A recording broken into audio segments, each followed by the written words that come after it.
Welcome back to the Slide Job Podcast. I am your host, Colton Smith, or Left Turn Central.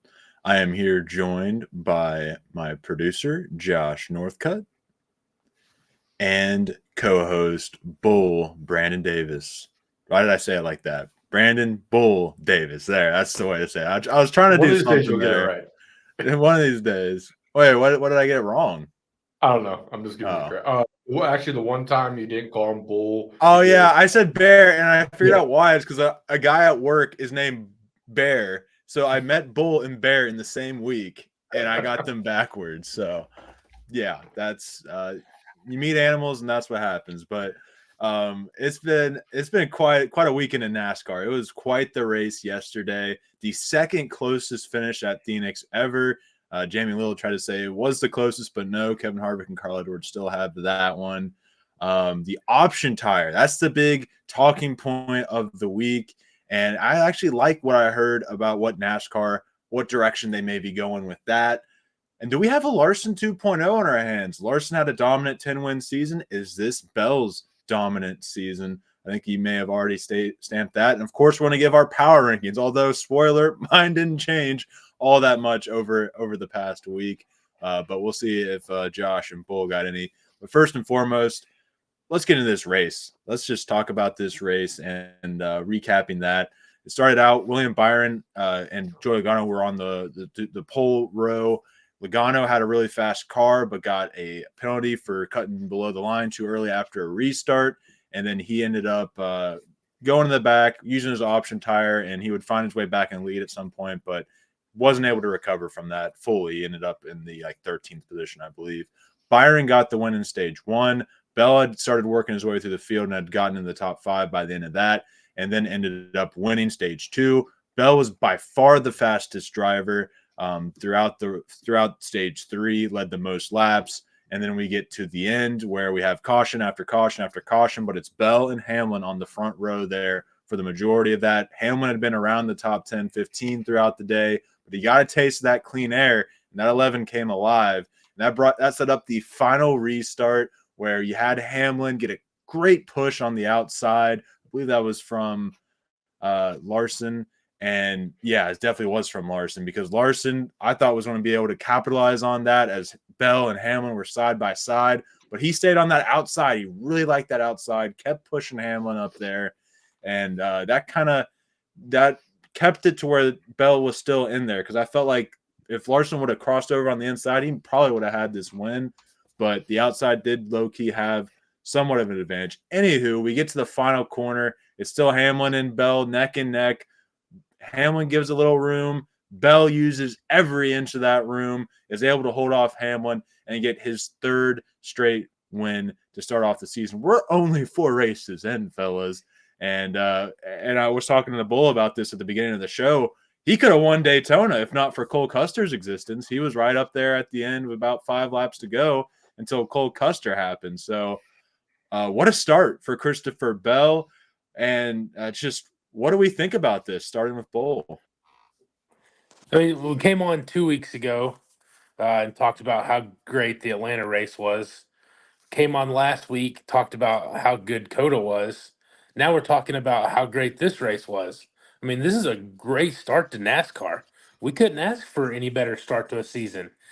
Yes, Bell's won 3 straight already, but the racing has been the best it's been in years. Just that race was great. Like, you can't ask for a better start. 100% agree. I mean, outside that, flag that killed the race, or the race back to the line, basically, it's been a perfect start for NASCAR.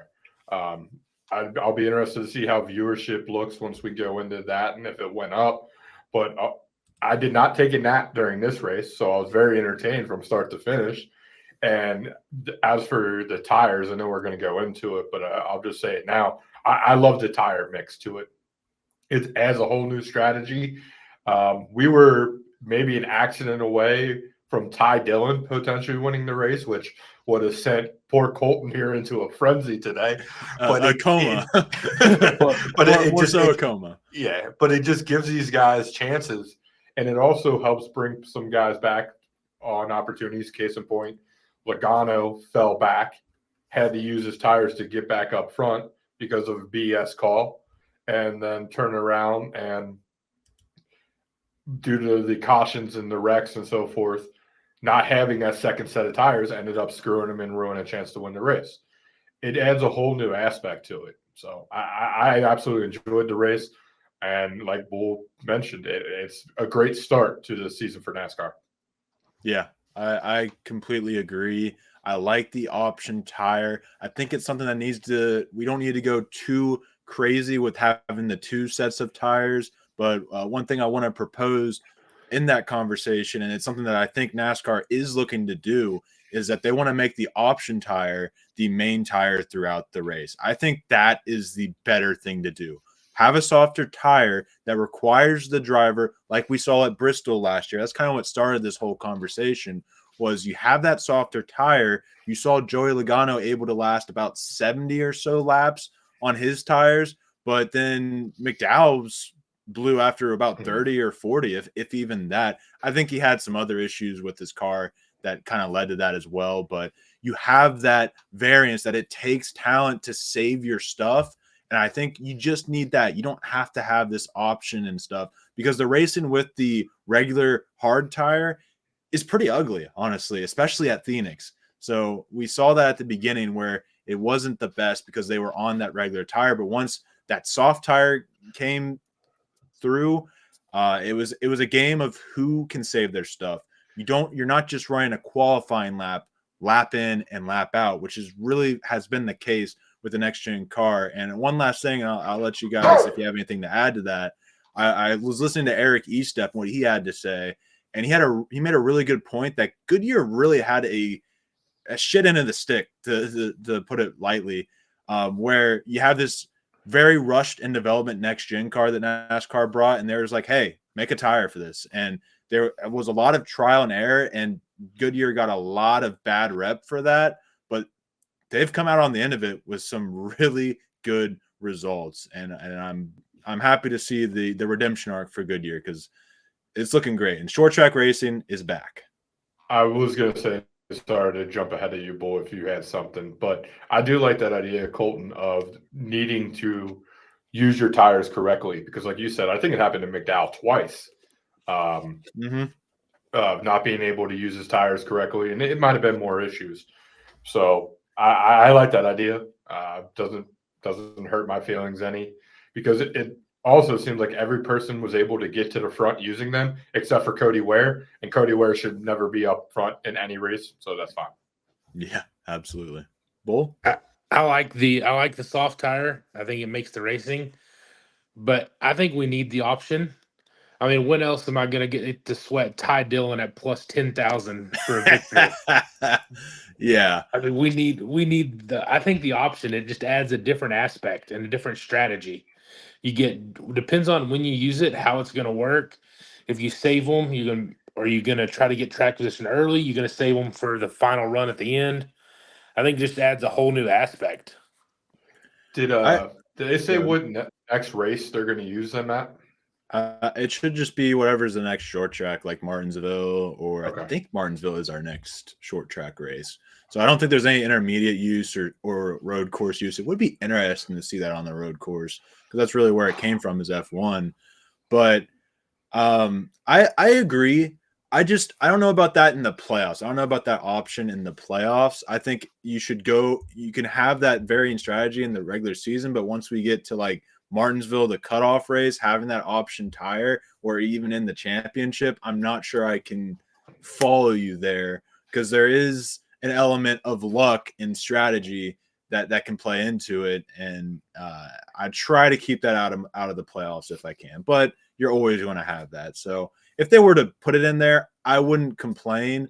But if I had the choice, I would say keep that in the regular season, and when it gets to the playoffs, just one tire across the board. But let's go ahead and take a look at these results here at Phoenix. Christopher Bell got first, Denny Hamlin, Kyle Larson second and third. Josh Berry. Josh, you had a feeling about Berry, and it worked out. First time that Wood Brothers had qualified in the top 5 or top 10 and finished. I think it was top 5 and finished in the top 5 since Matt DiBenedetto was in the car in 2021. It's proof that really all it takes in today's NASCAR to have a good run is to have a good driver behind the wheel. And it's not that's a knock on Harrison Burton. It sure is. I think he's got talent in there somewhere. He just wasn't ready for the Cup Series. And Josh Berry is a guy who I think is ready for the Cup Series, and he's showing that with performances like this. And he even had issues on pit road, fell behind to 30th, didn't panic like Logano and put on the soft, stayed on the leader's strategy and found his way back in the fourth. So kudos to Barry, kudos to that team at Wood Brothers, really looking like, I mean, that's the highest finishing Penske car in the field today. So Barry looking great. Chris Buescher rounds out the top 5. Byron, Bowman, Busch, Zane Smith, and Chase Elliott make out your top 10. I have no idea how Zane Smith got up there, but hey, it kind of feels like a Todd Gilliland situation where when he first came up here, I didn't think he was ready, but maybe he's finally starting to turn a corner. But any results that kind of stood out to you? I will mention Blaney finished in 28th. Reddick finished in, where is Reddick? He didn't follow that far. Oh, he's in 20th. Yeah, he's in 20th. And then Chase Briscoe finished 35th. And Keselowski is probably another name to mention in 33rd. So the two that I was going to mention is Brad Keselowski, 33rd, and Ty Gibbs, 25th. Both of those guys are off to a horrible start. Ty Gibbs was another one. And during the telecast, they talked about how bad Ty Gibbs has been over the last, I believe, 8 races or 10 races. Yeah. There's something going on there. Oh, I don't know. Want to hear what the stat is?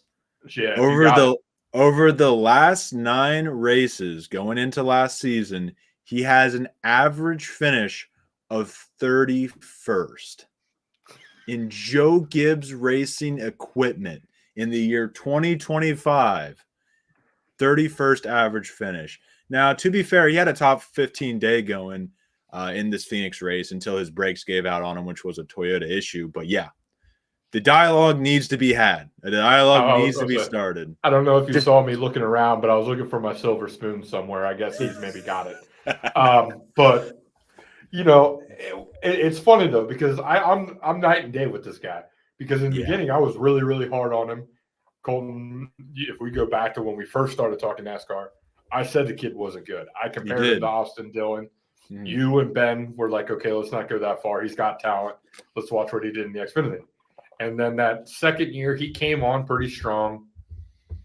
Looked like a contender in some races. Never obviously won a race. But then I came into this year, and one of my bold takes was Ty Gibbs isn't going to win a race again. I mean, I don't – if that is any other driver on the planet driving for Joe Gibbs, they are getting fired at the end of this year. Yeah, absolutely. I mean, Eric Jones got fired for less. I like to bring that up on the show for some reason. But, it's very true. It's very ugly here. It's looking like Cole Custer. I mean, that's how bad it's looked over the past 9 races. Now, that being said, beforehand, theoretically, but I'd say a little worse than Cindric, honestly. Cindric is another silver spoon, if you didn't know. Tim Cindric, very high up in those Penske ranks. But anything else we want to bring up from this race before I get to the Fast 5 results and then talking about some just kind of the parity in that top 10. I think to me that is a result of the option tire. Some people saved them to the end. Some people used them early to gain track position and then fell off, aka Logano. He used them to get back up through the field, and then when everybody else had them, he fell back. To me, I love it. I think that draws different people towards the front. You get great racing, movers, get different lead changes. I mean, Ryan Preece up there battling with Christopher Bell for the lead. Yeah. In stage, I think it was stage 3. It might have been stage 2. Just the different tires, the way everything shakes out. I love it, and I think to me the top 10 it kind of is surprising, but that's what you get when you get a little when you get different tire choices, you get different. There's parity in the sport, and you get different people up top. Yeah. Yeah, no, I agree. Having the comers and goers throughout the day is an aspect that feels kind of lost on NASCAR throughout the last few years. And that's really what makes NASCAR so special, is having those comers and goers throughout the top 10 all day. Like, where'd that guy come from, or where'd that guy go? And but it's funny to make the point on parity, because one point I do want to make is Christopher Bell is making an argument against that parity. But I fully understood what you meant by that. I just had to say that.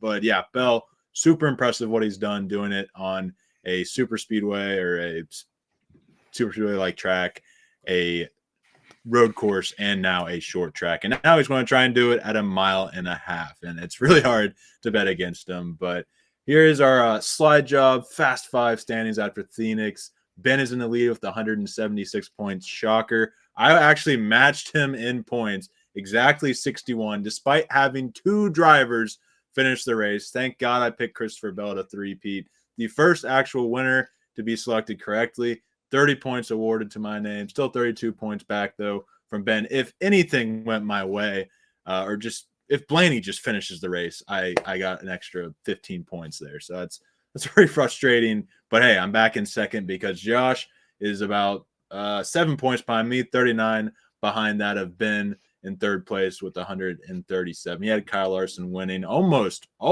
had a nice 70-point swing there to end the race, but did not. So that's this week's Fast Five standings. What do you have to say, Josh? Yeah, you mentioned the whole Larson thing, and it triggered me, you talking about it. I asked him after the race why he didn't go for it. And he said had he dodged down to the low end of the track, he felt like he would have took out all 3 drivers. So he had the mindset of not risking it all and kind of trying to find a way to win, unlike, the Watermelon Man, who probably would have dove down and took out the entire field. Good old Watermelon Man. Thank God he didn't have soft tires on that restart, or else it would have been chaos. But let's go ahead and move along to Hold on, Colton. I just got to ask Josh, what were you thinking picking Logano pick 2 overall? How do you pick over Logano Bell before Bell? That is okay. So a great question. The explanation like was that. Me and Colton talked about the picks when we were walking after recording another podcast. And I even said I was going to take Bell number 2.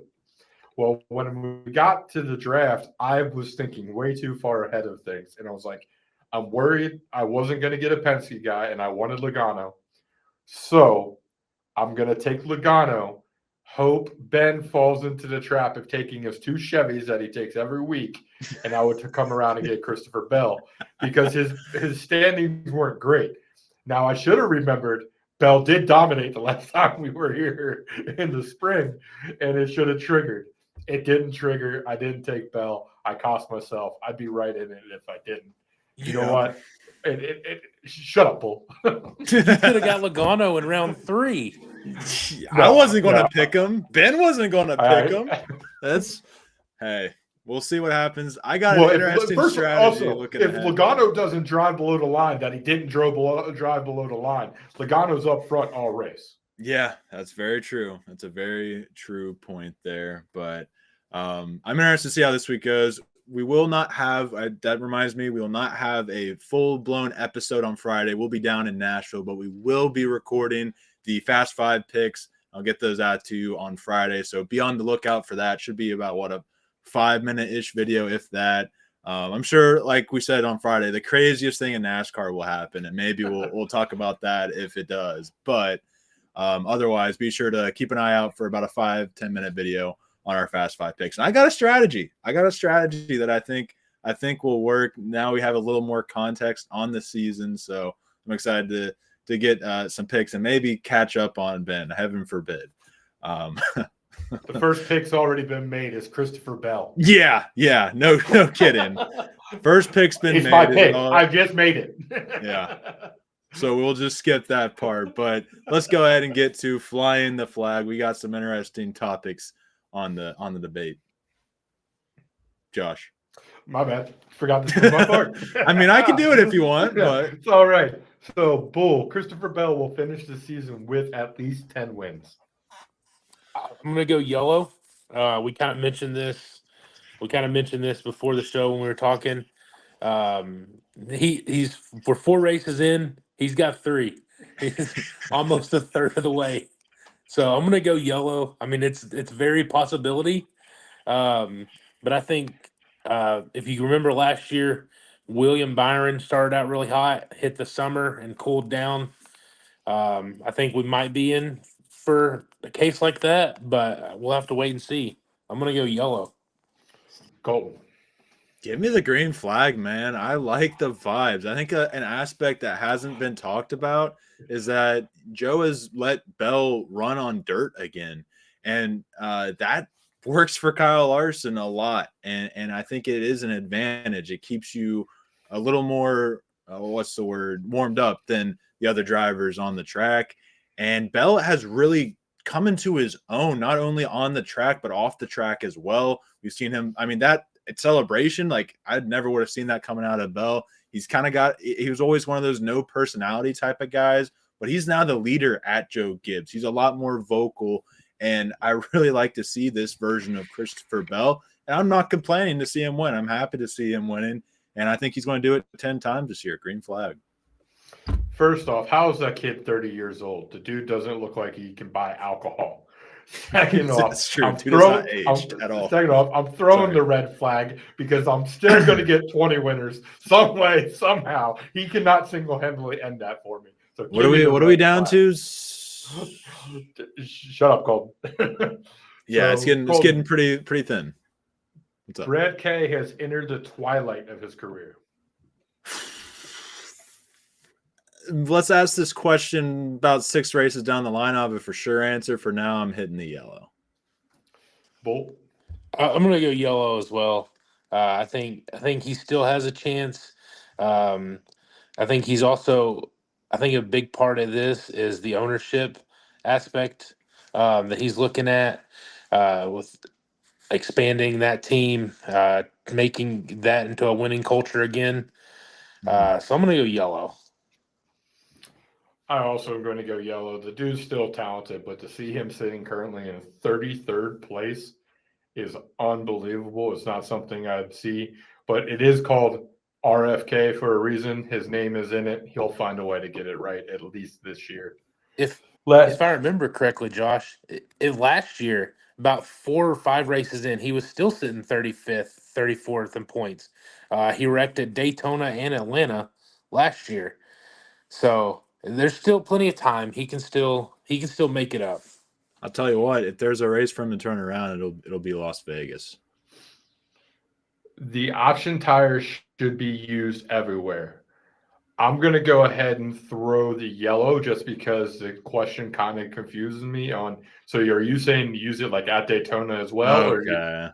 See, one exception, super speedways. Okay. Other than that. Then yes, I'll say the green flag. I think it would add a whole new aspect to the race, but at super speedways, that doesn't sound smart at all. No. Super speedway is whatever. But for me, I think it is a loaded question because when I said it, I meant the option. But I'm going to throw the yellow. I'm fine with. I think the option tire needs to be at more places, especially road courses would be interesting. But I would add. I think just the option tire itself is where we need to move forward with our tire compounds. I don't think we need the harder tire really at all. But yeah, yellow flag. And Bull. Green. Give me more tire choices. I'll go even softer, where you run 5 laps and then it's destroyed. I don't care. The more softer tires we can get, the better. Yeah. Throwing a medium tire. I just worry about the clear copying of F1 there is all, but it's working for F1, so I don't necessarily blame them there. But now we're going to get into our overreactions, and my overreaction for Phoenix may not sound like too much of one, but Phoenix is back. Phoenix is back, baby, and all it took was a little change on the tire compound. And this is a track that has been crapped on for a while. It's a track that I have especially crapped on since it became a championship race. Facts. And that is because of the just lack of passing. Well, guess what? It was there with the old tire at the start of the race, but once we got those softer tires in there, if you were faster than the guy in front of you, you could fly on by. And I think that is why if we keep that in the sport, it'll make the championship race and the championship more meaningful. And like Blaney passes Logano last year, and he's a 2-time champion if we have that tire. That's what it is. And yeah, I think very happy to see Phoenix back, baby, and finally earning maybe that championship race. Go ahead, Bull. So I've been thinking, trying to figure out one, and I got one, but it's not really race related. I'm gonna say NASCAR, the organization, is a joke right now. You got after reading. That's not no reaction. That is just facts. But go on. It is a complete joke with the lawsuit. I mean, they're saying that the co-owner of 2311, and Colton, I think you even mentioned this on Twitter, is they've tried to make the Game 7 moment for the playoffs, but they're saying that he's wanting to organize stuff like the NBA. What are you doing, NASCAR? I mean, you got the single Final Four, one race, trying to make that Game 7 moment. You did that yourself. I don't understand it. I think what they're trying to do is put pressure on the other teams to try to hopefully get 2311 to drop the lawsuit. I don't when they talk about ending the charter system, but they're a joke, and I think. All right. Well, I've got two, so I'm making my own rules here. The first one is Ryan Preece will win a race this year. After what I saw him being able to do at Phoenix, even if it was on the soft tires, Colton, because I know that's we're what gonna you're have to gonna have a mention. discussion about that because we're putting weights. Ty Dillon went up to 4th with the soft and he tire. would have won the race had there not been is an accident. You said it. I can pull it up on text. You can, but my point is that is how much of an advantage the soft tires are on the regular tires. So I don't think that doesn't mean Ryan Preece is top speed. It just means he picked the soft tires before everybody else did. He ended up back in 13th. He will win a race this year. And then that's an overreaction. That is an overreaction. And then this one may not be as big of an overreaction, but gentlemen, we're 4 races in, and the final 4 have already been decided. It's William Byron, Christopher Bell, Tyler Reddick, and Ryan Blaney. Yeah, I don't disagree with that. Is that there minus Logano? That's pretty much this. That's what it would have been if what's his name Bowman didn't get that penalty. So the only other person I can see maybe competing up there with him will be Kyle Larson, but those 4 guys right now are clear top 4. That's the beauty of the 36 race season, though, Josh. People move. There's comers and goers, as I mentioned earlier. But yeah, I would wholeheartedly agree with you on that. And Bull mentioned my tweet I made. I did almost literally fall out of my chair because I went like this. I was sitting right here when I read the tweet about them trying to say it's NASCAR, and I literally just went and I like I almost did at something on this show. I forget which time, but joke. That is what NASCAR is. Anyways, let's move on to a lighter topic. Let's see. We're getting into our power rankings. So I'll go ahead and say mine because mine didn't change at all. It is literally, or actually, it did change one, but Chase Elliott is still at 5. He got another top 10, just rattling off those top 10s, despite being really a top 20 day for him. So Chase Elliott stays at number 5 for me. Blaney falls down to number 4, and it's not. I mean, him and Reddick is number 3 for me. Him and Reddick both had issues that took him out of the race, despite being fast, like top 5 speed. But the thing about Blaney is he blamed his team. He was like, "Great job, guys," on the radio, and I just didn't really like the vibes of that. And I get he's frustrated, but that's not your team's fault. It isn't. It's weird because it's an era where we don't see too many engine failures, and Blaney's fails on him. And even despite that, he was still running top 10 on a failed engine. So, but I just didn't like the vibes of how that day went, and I could see that maybe hindering his performance for the next couple of weeks. But then you have Tyler Reddick in third place, was top 5 all day, really fast, but then has I think the same brake issues that plagued that of Gibbs and Wallace, or he had something wrong with his car. I forget, to be honest. But Byron still in second place, first in the points, charged all the way back. That's the other thing, is he fell behind thanks to those soft tires, right back up to 6th place after falling on the wrong end of the caution strategy. And then who's first? Ty Dillon. No, I'm just kidding. Christopher Bell is first. I don't have to explain. 3 wins to start off the year. He is currently at the top of the NASCAR power rankings, and that will be the case for you two as well. But hopefully you guys got some more variance at the bottom of the list. Bull, you go ahead first. You said hope we have some more variance. I don't think we're going to. Number 5, mine did change from last week. I had to move Chase Elliott into number 5. The rest of the top 4 stayed the same. Reddick at 4, Blaney at 3, Byron at 2, and Christopher Bell at 1. I think he's going to hold that spot for quite a while. I think he could finish last week, and he'd probably still be at the top of mine, to be honest. If he finished, or next week, I don't know why I said last week, but if he finished next week, I'd probably still just keep him up there. You have 3 wins to start the year. You're at the top, man. But Yeah. Josh, what's yours looking like? Still got McDowell up there? So, no, number 5 is changing. Number 5 is Kyle Busch.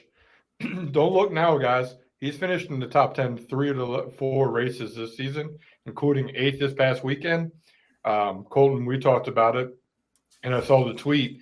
If Kyle Busch was able to bring some speed to the track, he could be a real threat this year. And 8th place finish, not that bad. Maybe, just maybe, Kyle Busch and the era of Kyle Busch. What was it? We're going to his home race this week. Yeah, I'm well aware. Somebody. So he's going first overall instead of Bell for whatever reason.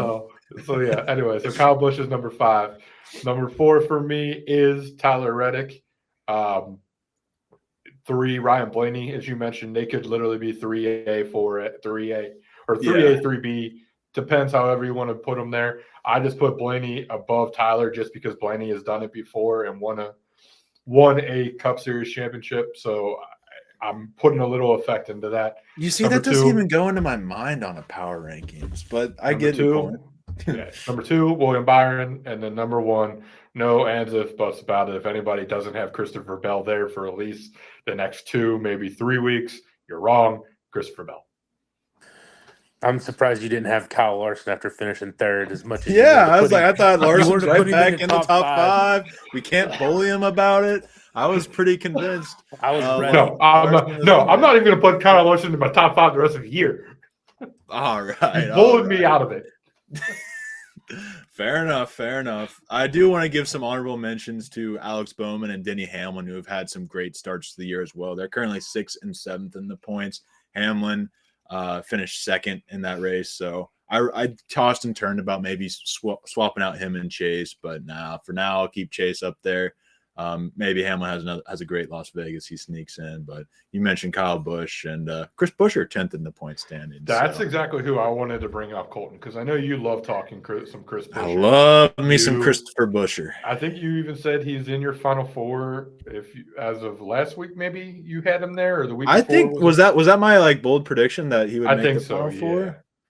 I think it's either him or Bowman. I said that about. I was trying to think. Did I say Bell was the champion? Do you remember? I don't think I wrote any of that down. So I know I had Bell. I think me and Ben. No, Bell had Byron. Maybe I know I had Bell. Bell had Byron. Ben had Byron. But I forget Chris Buescher. So Chris Buescher, 3 top 10s and a top 5 to start the year, but has not led a lap. Does that worry you at all? No, I think that's very common of Chris Buescher is he's not going to be the car that dominates the race. I mean, he did that a couple times. He did it at Richmond, and I'm thinking Michigan, was it? Michigan. Was it Michigan? Okay, yeah. So he's done it before, but that isn't like necessarily per se his style. He's one of those that kind of comes on towards the end of the race. He was really struggling on restarts. If he could just have stayed even on restarts throughout the race, he probably would have been up there with the leaders. But he was able to work it out, get into 5th place, get a good finish, and that's just what Buescher does. He doesn't necessarily put together a full race, but kind of like Harvick, kind of like Bowman. Where the hell did Bowman come from? They kind of got that closer type of gene, and find their way, turn a borderline top 15 day into a top 5. And with Buescher, especially at short tracks, that can turn into a win. And really anywhere. I think he's really very versatile. Any track he can find his way into the top 10. So yeah, I like that. Great start from him. And then, Bull, I'm going to hit you with a fun question. I know we're going to go a little bit over, but whatever. Yeah, so you're going to start we one. Always go over. Yeah, start one, bench one, cut one. 3 drivers potentially to make the playoffs, okay? These guys are 32nd, 33rd, and 34th in points. Austin Cindric, Brad Kay, Ty Gibbs. Start one, bench one, cut one. You could have gave it a little more challenging. That's pretty easy. All right, what is it? Starting Cindric. Oh, that's not where I thought you were going with that. Okay. Benching Keselowski and cutting Gibbs. So we're all off on Gibbs right now, huh? Yeah. I was saying in my mind Keselowski, Gibbs, and Cindric personally. That's just me as a syndicator, I guess. But yeah, those are 3 drivers right now that find there's 32nd, 33rd, and 34th. How nuts is that? That's crazy for Cindric. What the hell, Cindric? It was at 50 points, remember? Oh, yeah, that's right. That's right. Uh-huh. I forgot about that. Yeah. And then I'm going to turn around fair play. John Hunter Nemechek, Ricky Stenhouse, Michael McDowell. 13th, 14th, and 15th in points. Start one, bench one, cut one, make the playoffs, Colton. I'm honestly going to go John Hunter Nemechek as start. If you asked me 2 weeks ago, probably would have gone, or start of the season, I probably would have gone McDowell.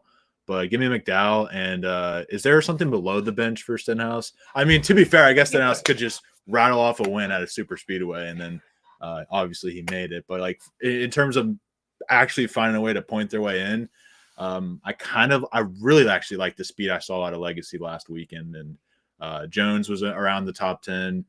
Nemechek, I don't think finished in the top 10, but could have finished in the top 10. I think he ended up finishing 11th or 12th. So he had another good race.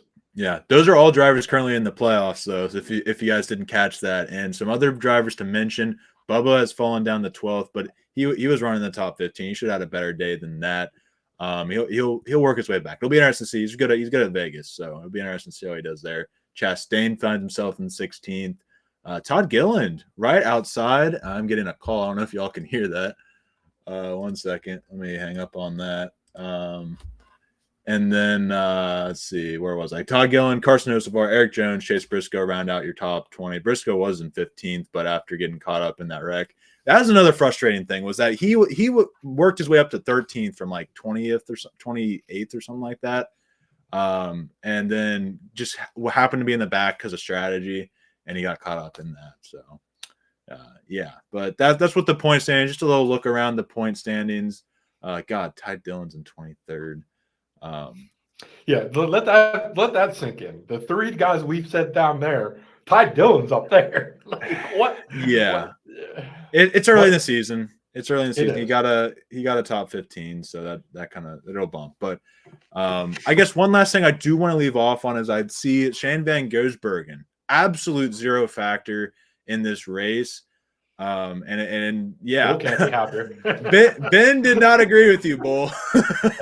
I don't know. You said you sound like you watched the episode. He was like, I don't agree with that. So I guess this is the way that you and Ben can communicate. Do you have any rebuttal to Ben on that? I mean, look at his super speedway. He was terrible. I mean, he's Dog no shit. factor.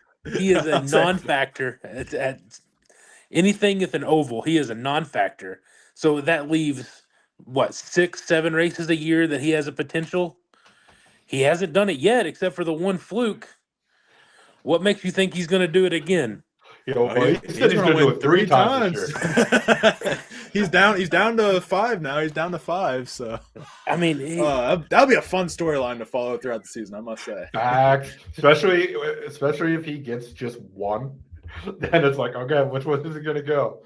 Because I could see it though. If he gets one, he could be a guy who rattles off that second or third win at a road course, I should say. Yeah, But yeah.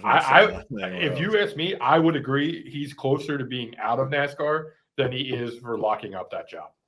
I would agree with Bull after like looking deeper into it. It's not nothing against him. My whole thing is not really anything against him. It's he was brought in to run road courses, win one, make the playoffs. That's what he was brought in for, to get that extra money. But all the other competitors have stepped up their road course game. It's more of showing appreciation to everybody else, stepping up and putting the practice in and getting better at road courses than it is a shot at SVG. Plus, I also can't stand Trackhouse, but that's a totally. See, I think Trackhouse could have There's some something smoke special. over there. I'm waiting to see what the fire looks like. Sorry, Josh. It's all I knew.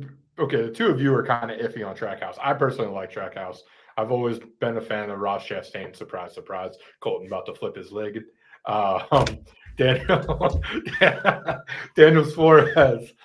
He's a fun, entertaining guy. May have lost a little bit of his talent. Fun and entertaining, running out of talent every week.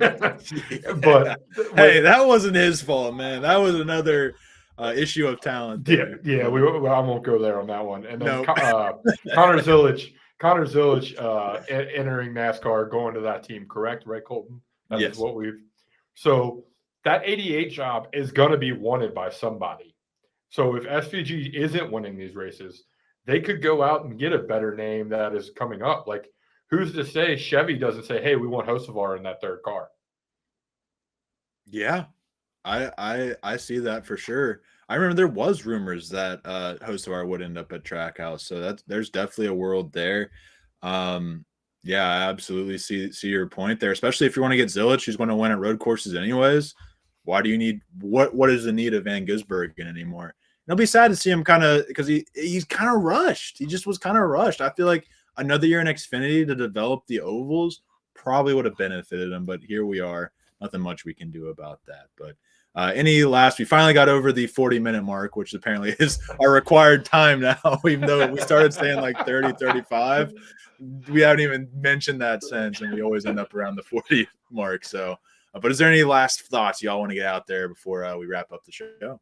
Nah, I'm just looking forward to Las Vegas and hopefully it being another fantastic race. Who you got? You got at Vegas. We'll be coming back hungover. I gotta add one more thing before that. I don't know if you all watched the Drive to Survive on Netflix, the F1 show that just came out. I haven't watched the recent season. No. If NASCAR has to find a way to get something like that in the sport, that is incredible.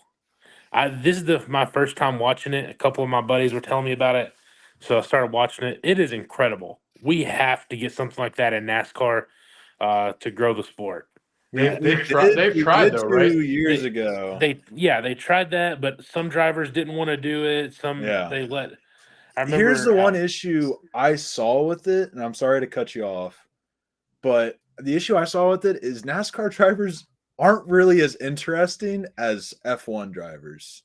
Like, I think there was one episode where they were following Byron, and I was just like, I don't find this guy interesting or compelling to follow his life really at all. But there's others that were more interesting. I really liked Ryan Blaney's portion of it on there, but yeah. What did you have any more on that, Bull? I would cut you off. I think it could be interesting. Yeah. The team owners, if they let them have a little fun with it and be more themselves, I think it could be a great show and help grow the sport. Agreed. I think regardless of how interesting it is, you at least need it. You need to what's the word? Close that gap between driver and fan, and that's what F1 does. You know, there is a literal the size of the Atlantic Ocean between the U.S. and most F1 races and most F1 drivers, and they close that gap through Drive to Survive. So and that has worked really well. Like I'm pumped for this season. What 4 years ago I hardly even knew anybody but Lewis Hamilton. I think that was Lewis Hamilton. I might have known that. Well, apparently I don't. Fernando Alonso there. I might have known him beforehand because I think he ran an Indy race or two. But other than that, I really knew nobody. So that's really opening some eyes, and NASCAR needs to get on that right here, right now, especially with how interesting the racing's been. This is the time to capitalize. We're looking at some really good races. But I'm gonna go ahead. Oh wait, we need your pick, Bull. Who you got winning at Vegas? So we don't pick them. I want to do it, but I want to pick Bell to go 4 in a row, but I can't. I think Mr. Kyle Larson is going to get the victory. He's gonna stop the Bell run. Enter his name into that Final Four conversation Josh was talking about earlier. That would be a way to do it. But thank you all for listening. Be sure to leave a like, hit that subscribe button as we are pumping these out Mondays and Fridays. This Friday or Tuesdays and I guess Saturdays. We record them on Mondays and Fridays. But this upcoming one on Friday will be coming out, or will be just Fast Five picks, nothing else, as we will be down in Nashville watching the SEC tournament, having a good time there. I'm sure we'll be completely sober in the making of that video. But Josh, he's got his mic muted. Oh, his face got pretty red there. But we'll be completely sober. But be sure to check out Josh. I don't have it pulled up. What's your Twitter? J North 1989, and I promise you, I will not be sober. Bull, what's your Twitter? Bull_81818. All right, Josh, go check him out there at LFC__99. What you got? Don't have enough beverages where you pick Logano round 1 again, Josh. Kyle Busch, baby, woo! Oh, he's so going Kyle Busch with the first overall pick. I want to just like make that through osmosis somehow. It's on the way down or something. Like, yeah, how about Kyle Busch, man? How about him? Yeah.